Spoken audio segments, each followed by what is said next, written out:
Asenso Pilipino.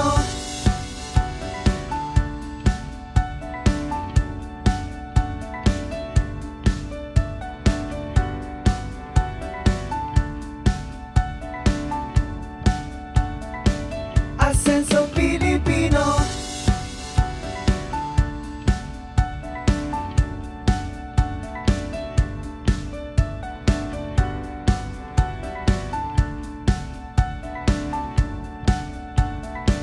Asenso Pilipino.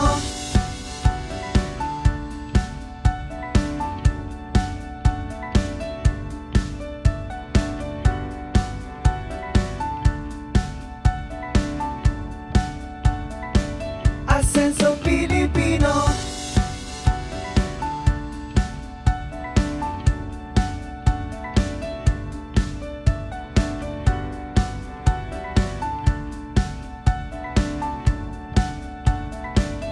Asenso Pilipino.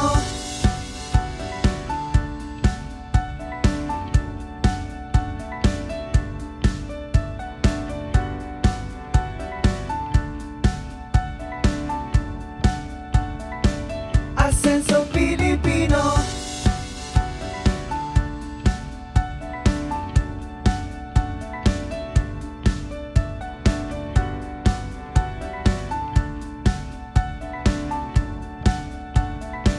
Asenso Pilipino.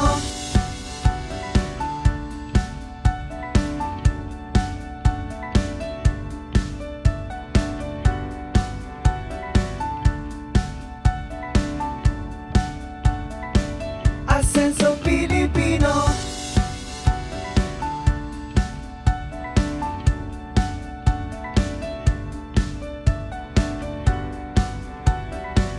Asenso Pilipino.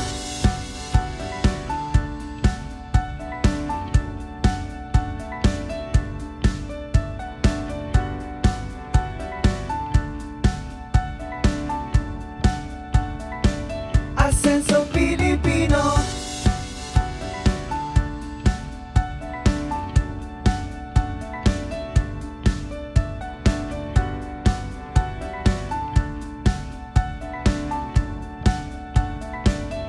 Asenso Pilipino.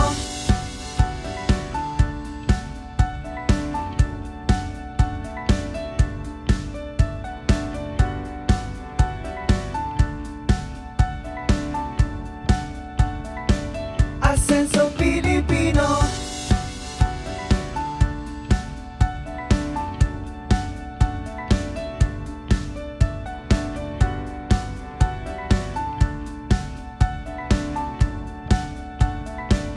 Asenso Pilipino.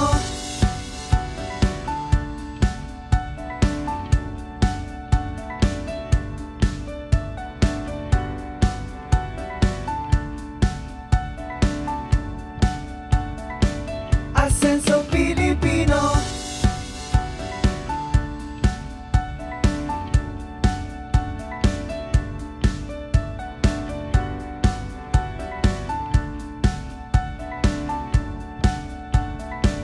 Asenso Pilipino.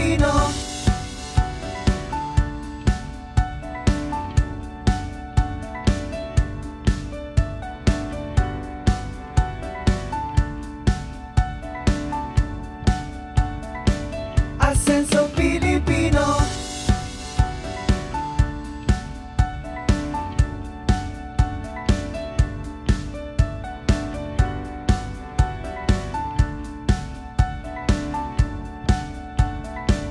Asenso Pilipino.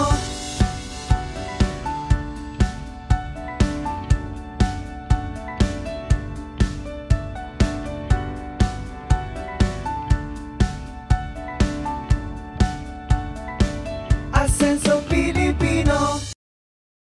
Anumang maliit, huwag mong ikakahiya. Basta importante nagsisimula ka ng maayos at wala kang inaapakang mga tao. Ayokong sayangin yung chance na to rebuild. Yes. Because not all people has the second chance to rebuild yourself. Yeah. Kapag binigyan ka ng second chance, sinayang mo, it's your fault. Tama. Asenso Pilipino. With its glitz and glam, akala ng lahat madali ang buhay ng isang artista. Puno ng saya at tawanan, lalo na kapag komedyante ka. But behind the camera are tears and sacrifice we don't always see. They continue to dream, driven by their love for the arts and their desire to inspire others. At bilang isang single mom, ginawa ng ating bisita ngayong araw ang lahat ng pagsisika para maitaguyod ang kanyang pamilya. Kilala bilang si Ate Baby sa Pepito Manaloto, siya ay si Maria Alilia Mosang Baguio. Sa taong masipag at matyaga, siguradong abot kamay ang asenso. Good day mga ka-asenso! Oras na para sa isang kwentong punong-puno ng inspirasyon, impormasyon at syempre, kwentong success. Ako po si Isabel Daza, ang kaagapay nyo sa pag-asenso. Ngayong umaga kasama po natin ang isang businesswoman at komedyante, no other than Ate Baby, si Miss Mosang. Welcome po, Miss Mosang! Ay, ako may welcome natin bawat isa. Welcome here sa DTI Asenso Filipino. Yes, sobrang thank you for the invitation. Because you are going to make kwento about your business. But before that, let's go back. Saan ka po nagsimula? Alam ko that you are an artista and an actress and komedyante po. How did that start? I started college days ko sa PUP. Mass comm kasi ako, broadcasting. Okay. I entered a theater group sa school ko. From there, Sa college po? Sa college ko, yun. So, meron akong grupo doon yung siningla, poly repertory ang tawag namin. Wow, okay. So, nag-aral ako ng theater talaga Okay. I attended workshops. So, mahilig talaga sa acting. Bata pa, yes. Okay. Ang first love ko is manood ng theatrical performances sa CCP, sa Metropolitan Theater nung way back. Malalaman yung edad ko, mga 80s. In the 80s. Pumasok ako ng PUP, I passed the examination.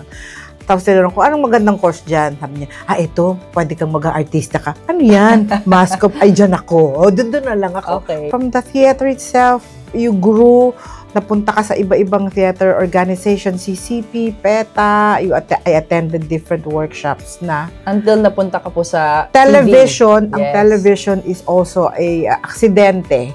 Kasi yung mga kasama ko sa teatro, nasa ABS na. And Tacy Tomas is opening Tacy a new Tomas. character for her Okay. talk show, Tacy ng Tahanan. Yes. Yung mga kasama ko sa theater, in-invite ako, halika, mag-audition daw ako, sabi niya. So, it was when Deramaso gave me the name Mosang. Yes, The late yes, when yes. he was then, The parang famous, segment the producer legendary. pa namin. Okay. Si Direk Wen. So, ang karakter mo, Mosang, sabi ko, sino yung Mosang? Ano yung Mosang?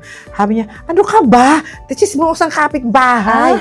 Sabi niya, yung kapitbahay mong sismosa kasi grew up in Tondo, Manila. Okay. So, alam mo na yan, so Mosang. So, he gave me the name. So, ang karakter ko lang, papasok lang ako sa bahay ni Tacy, magabot ako ng chismis. Pero yung chismis ko, in connection dun sa problema na nangyayari sa mundo o sa topic nila. Okay. So that was your parang big break. Yes. And then after that, sumunod na tuloy-tuloy. I did na mga drama. Anong mas mahirap, drama or comedy? For me, I think it's drama. Talaga? Oo. Okay, bakit? Kasi sobrang pag-iiyak. The preparation mga itself. oo. Yung preparation, tapos yung characterization. Because yung characterization, mas mahirap for me. Okay. Kamusta naman your experience sa pagiging artista? As in, syempre, a lot of people who watched lagi nilang dream maging artista, to be famous, kasi akala nila madali lang ang buhay. Oo. Pero ano masasabi mo? Is it all glitz and glamour or may mga mahihirap talaga na If you're a times din? true-blooded artist, it's not all about glitz and glam. Kasi syempre, pipiliin mo anong gusto mong maging. I teach acting workshop. The first thing I tell my students, ano bang ambisyon nyo sa sarili nyo? Kung gusto mong sumikat, paayos mo yung mukha mo, paayos mo yung ganito. Kasi ito yung mundo natin, visual. Visual tama, na ngayon tama. Nag-grow na ang social media. I mean, nag-iba na yung mundo, hindi na radyo yung pinakikinggan, hindi na madalas. Mas visual na. Magpaganda ka, pero mag-acting workshop ka. Pero pag innate actor ka, mukha mo pa lang, mata mo pa lang, alam mo nang artista to, ay magaling tong umarte. Magkaiba kasi yung magaling umarte sa artista. Okay, anong kaibahan po nun? Pag mahusay kang aktor, alam mo yung karakter mo at kaya mong i-execute. Okay. Pag artista kasi, mas nauuna yung packaging. Kailangan maganda muna. Okay, parang matinee. Yes, pleasing muna sa camera. Yung mahal ka dapat ng camera, pero hindi marunong umarte. Pero mahal siya ng camera. O sige, So marami gamutin. tayong mga ganon din. Opo, o sige, gamutin na lang natin. Oo. Pag-workshopin mo para bukod sa mahal ng camera, magustuhan ng audience kasi Tama. kayang humawak ng character. We're here kasi gusto namin tanungin ka tungkol sa business mo. Tell us Okay. about your business at paano ka nag-start. Parang I know na during the pandemic, syempre walang taping, halt lahat ng production. Nagsimula ako entering nung ang haba ng story. Lumipat na ako. Yeah, we have time Nag-GMA7 na ako. Okay. Itong commercial na to, very ako nahiyain. Takot din ako kasi nga, ito na naman tayo sa thinking. Oo. Pag commercial, mestiza, maganda. So, nung sinuwerte ako makakuha ng isang brand product na soda, sikat din sa atin. Okay. And yung audition ko, talagang parang suntok sa buwan, makakuha ba ako dito? Yung gano'n. Nung nakuha ako, finally, and then, I did 4 board sa kanila eh. Wow, 4 ng storyboards. Oo, tapos nag-number 1 siya. Until this time, that McCann and Erickson is like telling me, yours is still the highest sale. I was thinking na sa ko to ilalagay? Ayoko nang magastos. Kasi that time, wala akong ka-show-show eh. Tama. Racket-racket lang ako. Nag-radyo ako, nag-PPM ako, nag-SM ako. Yes. Kasi umalis ako ng house namin. Kumbaga nag-restart ako ng buhay ko. Yes. So I have nothing at that time. And I think a lot of people hindi nila nalalaman na pag artista ka, hindi naman sure na lagi kang may income. It's not like you're Diba? going to the office or hindi Sinasabi po. ng mom ko, feast or famine. Minsan, ang dami mong projects tuloy-tuloy. Oo. Tapos minsan, 6 months, wala kang trabaho. Ni isang guesting, wala. Oo, diba? hindi nila alam yun. Hanggat hindi ka, maalala ng talent coordinator o or kaya director. kung wala kang pampolitika sa loob It's true, yes. totoo So a yun. lot of people don't realize that when you're an artista, parang wala kang security blanket. It's what we call the one-time, big-time yan eh. Yung one-time, big-time mo, pag hindi ka nag-save, paano yung dead time mo? Yes. Hindi ako magla-lifestyle kung wala akong means Tama. para lang to impress or i-maintain yung pagiging artista. Yes, I won't love do that. You're not living above your means No. just to show people that you're sikat or you're Opo. an artist. Okay, so balikan natin yung Elseps Budbud. That's very famous, di ba? But before that, Thank you. yung sinabi mong ginawa mong commercial with the Oo. soda brand, anong ginawa mo sa Doon nagsimula ang puhunan ko. investment? So, naghanap ako ng lugar na sabi ko, kasi lumaki ako, sa Tondo, may dati kaming karinderya ng Okay. nanay ko. And they're both dead na. So, parang sabi ko, gusto kong magkaroon ng katulad ng tindahan ng nanay. Magluluto ako. So, ever since gusto mo parang dream mo na magkaroon ng karinderya? Or it was just parang, anong gagawin sa pera na to? Gusto ko magkaroon ng karinderya. Okay. Oo, kasi sabi ko, kasi pag Mahilig ka nagkapera magluto? ko, mahilig kami magluto. Mahilig ako, my family, Bicolana, my mom, my dad, Bisaya, mahilig kami magluto. Okay. Pero parang sabi ko, para masustain, gusto kong magluto, itry ko kaya. So, naghanap ako ng lugar, ni-renovate ko yung Wow, puhunan. lahat ikaw gumawa. Opo. Siyempre, may mga katulong ako, my brothers, Yeah. yun. So, magsimula tayo ulit sa simula. So, tinetest ko pa yung ground kasi yung buong lugar ng Bago Bantay, ang daming kainan. Yes. So, sabi ko, oh my God. Daming competition. Oo, suntok sa buwan. Anong sisimulan ko? Oo. Magtitinda ba ako ng breakfast, ng lunch? Whole day ba kami magtitinda? So, test the ground.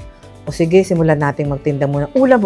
So, ulam, may menudo, may mga gano'n. The typical And karinderya. then, sino nagluluto? Ikaw? Kami. My Okay. brother, yung pamangkin, yung pinsan ko, tsaka Okay. ako, gano'n. So, yun. Magkano kita natin ngayon? 500. Kaya mo ba?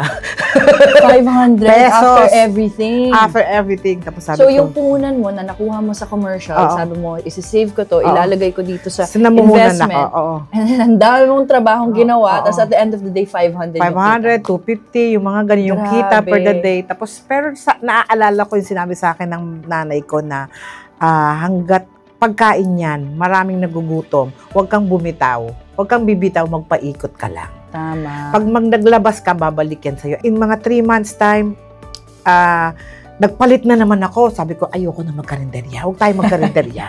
Sabi ko, pag ganun talaga, tas talaga eh. Oo, tsaka dahil nagkakashow ako, meron akong pambara, panglabas ng puhunan uli sa pagkain. Sabi ko, sige, try naman natin yung tapsihan kasi mahilig tayo sa mga tapsi. Tapsilog, okay. Oo, sabi ko, sige, okay naman siya, nag-okay naman. Miss Mosang, can I ask, magkano ba, around about yung puhunan mo when you got from the co-project? Para lang malaman ng mga nung nanonood. Nagsisimula ako, magkano actually, ba nasa 200,000 yung pinakasimula mo. Kasi bakit? Ang dami mong aayusin eh. Yes.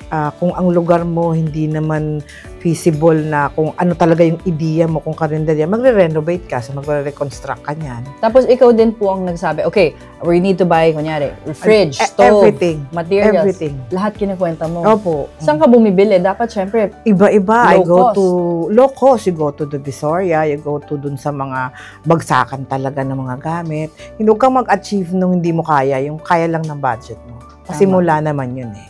Meron ka ba ever na feel na parang nahiya ka kasi syempre kilala ka na, 'di ba? You're famous as a artista, komedyante, tapos biglang nag-aalok ka ng food. Kasi syempre merong a little hurt. Why am I doing this? Tatanong ko yung sarili ko. Ay single mother ako. Sa akin, at the time, I wanted to survive. Yes. Sabi ko, pagka ba classify ko yung sarili kong, hoy, artista ako, tratuhin niyo akong artista, makakakain ba ako? Kung hindi naman ako sikat, kung wala namang project na dumarating sa akin, I don't want to pretend. Yes. So if people tell me na, hoy, di ba, artista ka? Ikaw si ba't ka nagtitinda? Sabi ko, masama bang magtinda? Yung training ng mga magulang ko sa akin, kahit sa Tondo, Manila, ako lang para sa mga gulang ko, anumang maliit, huwag mong ikakahiya. Basta importante, nagsisimula ka ng maayos at wala kang inaapakang mga tao. Ang ganda. Diba? Huwag kang mahiya. Totoo. May mga times, to be honest, Isabel, na talagang I feel down. Kasi people look up to you. Ay, nagtitinda ka na lang. Or na-hurt yung ego mo. Of course, yes. Diba? Kasi parang, ay, ano ba yan? Artista tapos nag-aalok. Oo. Bakit andyan ka pa? Bakit nagtitinda ka pa rin? Yeah. Alam mo, yun rin, minsan our culture may ganun, diba? Pag akala nila you're artista or you're famous, everything else is beneath you, which is the wrong mindset. Kwento mo, how did it become Budbud? Okay. Elseps Budbud. Yung pangalan muna and then Budbud. Elseps is my son's name. Okay. Elijah Sefia. So, pinagsama ko lang sila. So, nagsimula yung Budbud. Kasi nga, di ba, going back to what my mom told me, you have to have a signature dish. Yes. So, naghahanap ako ng pagkain na, oo nga no. Sabi niya, ang dami na kasing tapsihan, ang dami na ring sisibling plate. Gusto ko yung maiba naman. So, one of my kasama sa house went up to Taytay. Sabi niya, may dala ako. Ang tawag dito, Budbud. Kaya lang may sabaw. Okay. Sabi ko, tikman mo nga. Kasi si Jonel, my second man, yung parang pinakakatiwalaan ko for 15 years now. Okay. Sabi ko, tikman mo. Sabi niya, ano sa'yo? Sabi niya, okay lang, te. Jonel, ayoko nang may sabaw. Bakit? Gusto ko yung o-orderin nila, tapos pag tinake out, uwi nila sa bahay nila, makakain pa nila kinabukasan. Okay, tama. Sabi niya, sige, gawa ako. Gawa ka nga, patingin. Sabi niya, magsimula ka sa fried rice. So yun na, from the fried rice, nag-top lang ng topping. So para siyang, to compare it with sa Japan, parang bento box. Opo. Diba? Pero wala dito, akong rice sabaw. toppings. Rice toppings. Tapos we made a side dish. Our own na parang chili sauce house. Gawa namin. Tuwang-tuwa yung mga tao. Yun. So, sinimulan namin yun. Tapos biglang, wala pang pandemic to on the 10th year na parang, ang dami na pala. Sabi ko, yung first store namin. Yung first store, punong-puno yung buong kalye noon. Kasi may mesa, wala pa kasing pandemic noon. Sabi ko, ito pa lang, wala pa rin mga social media. Yeah. People, just we're lining up na. Ubus ka na pandemic na. Tama. Kasi kailangan magbayad ng salary. You had to keep the rent. You had to pay for all the costs. And puhunan again. Yes. So, call a friend ka na. Yes. I was so lucky I have so many good friends na talagang long-time friends ko na. Yeah. Call a friends ka na to support. Yes. And then one So, you borrowed from your friend or you asked? I asked for help because of this one good person asked me, kamusta ka? house Pwede ba natin pandemic. sabihin yung person or Si Juday. si Miss Judy Ann Santos? Oo, kumari ko yun. Yeah. Kaya for the longest time, since nung bata pa siya, at medyo bata pa ako, hanggang ngayon magkaibigan kami. Iyon, sabi niya, kumusta ka? So, and then she said, okay ka lang, sabi ko, Mare, kasi gusto ko sanang magbukas ng taksihan ko uli, nung tindahan ko uli. And then once lang sinabi niya, magkano? Oh my God, naiiyak ako. Kahit ako nagulat eh. Oh my Pero God. during that time, marami nang tumulong sa amin sa pandemic. Si Michael V. Yes. Sa Si Pipi. Bitoy, oo. Oo, very supportive yun sa aming pandemic. Magsabi lang kayo kung anong kailangan nyo. His wife, tumulong din yan sa akin. Yes. Sila, oo. Pero ang ganda ng response ni Juday kasi parang you're in a position of vulnerability, di ba? Oo, Siyempre, oo. hiyang-hiya at you don't want to do that Oo. to your friendship kasi ang tagal Siyempre, na. di ba? Pero totoo, true friends. Hindi naman kami nakakalimot together. Kahit we're far and away kasi nga south na siya, nandito ako sa gano'n. So parang siya yung mag-check up sa'yo lagi na, lalo na nung pandemic, lahat ng mga closest friends niya. Yeah. So, isa ako doon. Ganon din ako sa kanya. Kamusta ka? Ganon, okay ka lang ba, Mare? Ganon din ako. Siya ganon. Ngayon talagang sabi ko, iniisip ko na hindi na yung sarili ko. Sabi ko, pagkatapos naman itong pandemic na to, na pandemic pa, may mga project na pumapasok sa akin. Iniisip ko yung mga tao ko. Yes. Kasi kung ako okay lang ako, okay na ako kasi may mga project na ako at that time eh.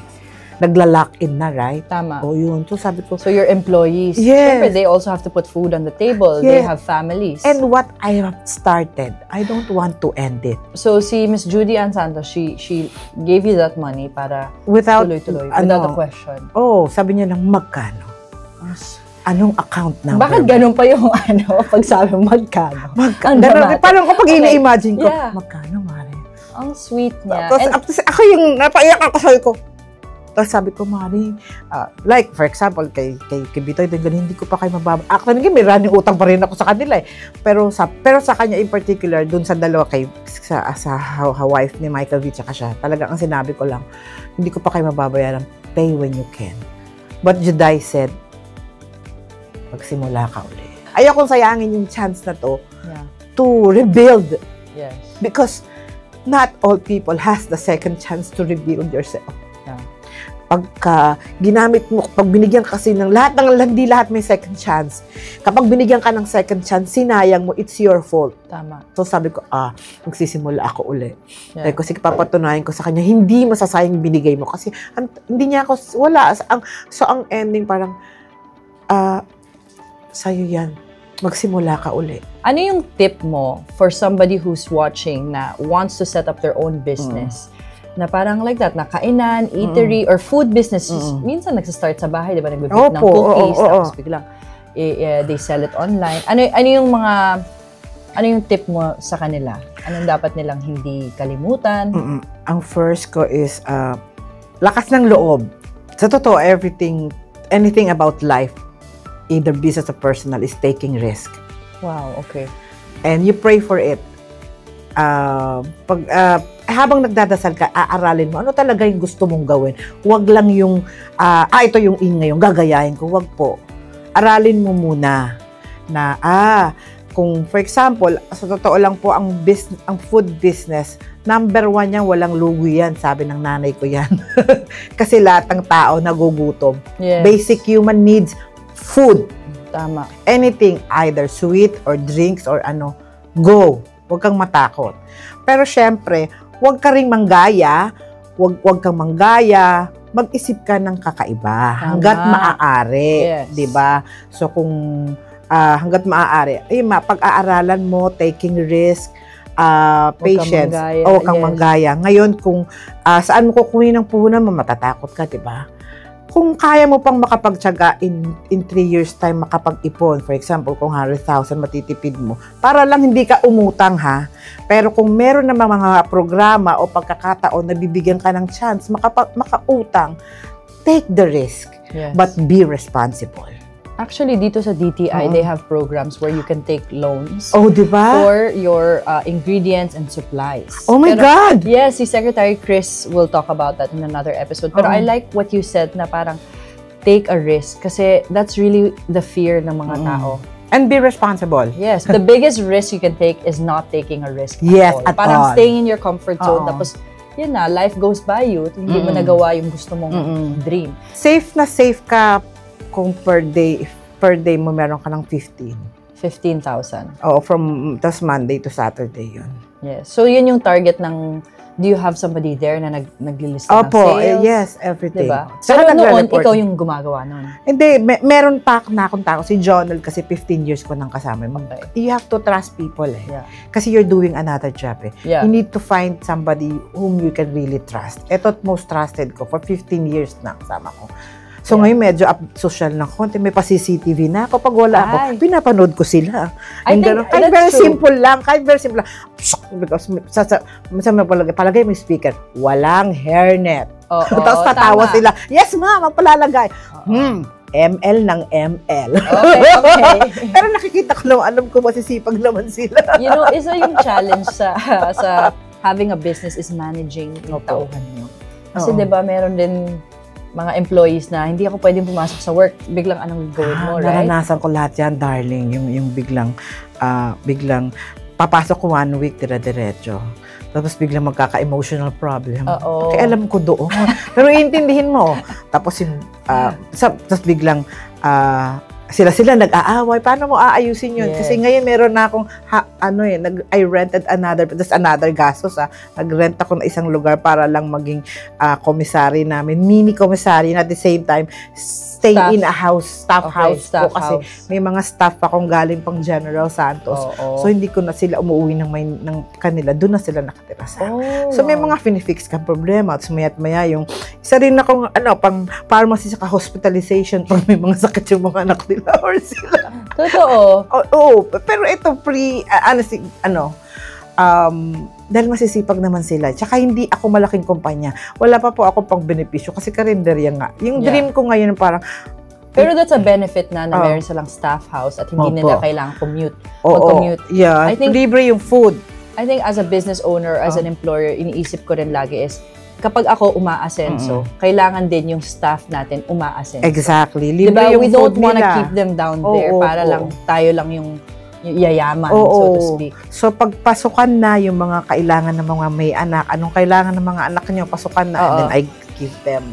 Meron ba kayo delivery or on Grab? Opo, meron. Meron na kayo on Meron Grab. kami. Actually, kilala na nga kami ng mga Grab delivery. Basta ipipin mo lang LSEPS Budbud, malalaman na, alam na ng mga riders eh. Oo.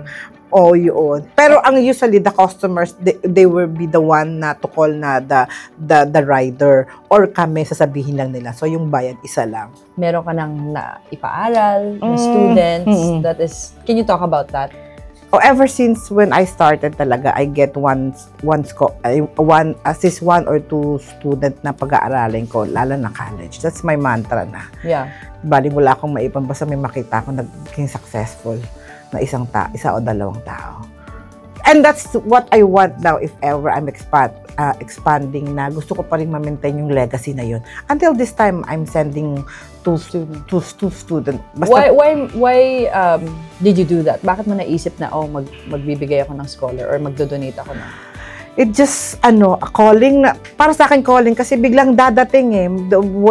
Yung isang storya ko nung mga una kong pinaaral, a girl came to me, she wanted to become server.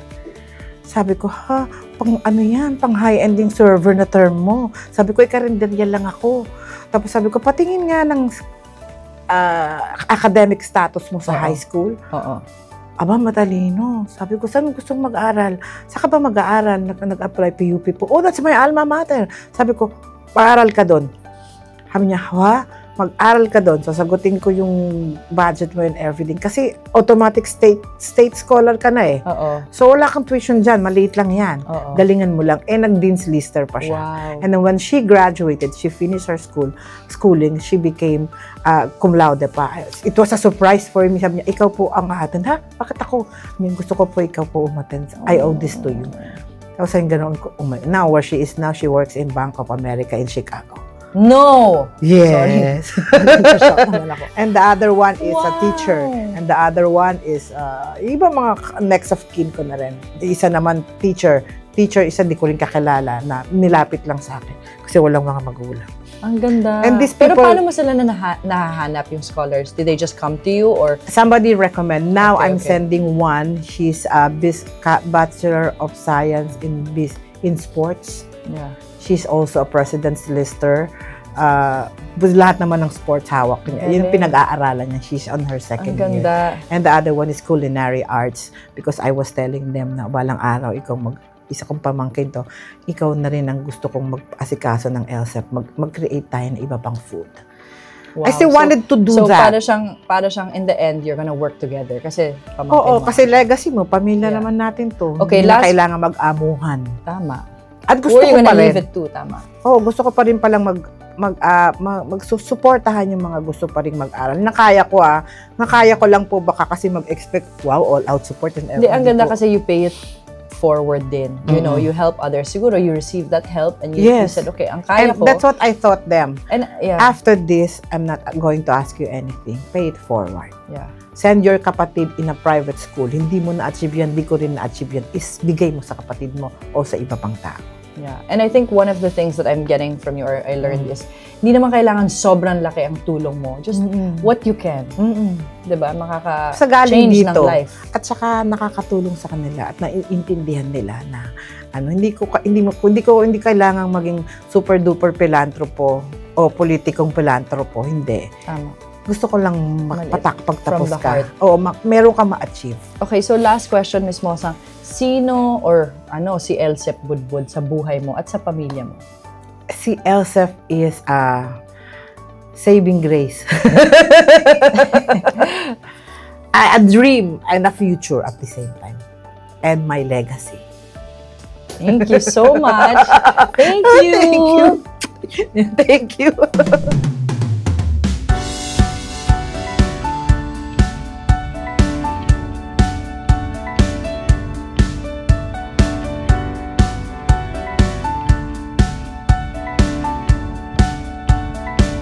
Asenso Pilipino.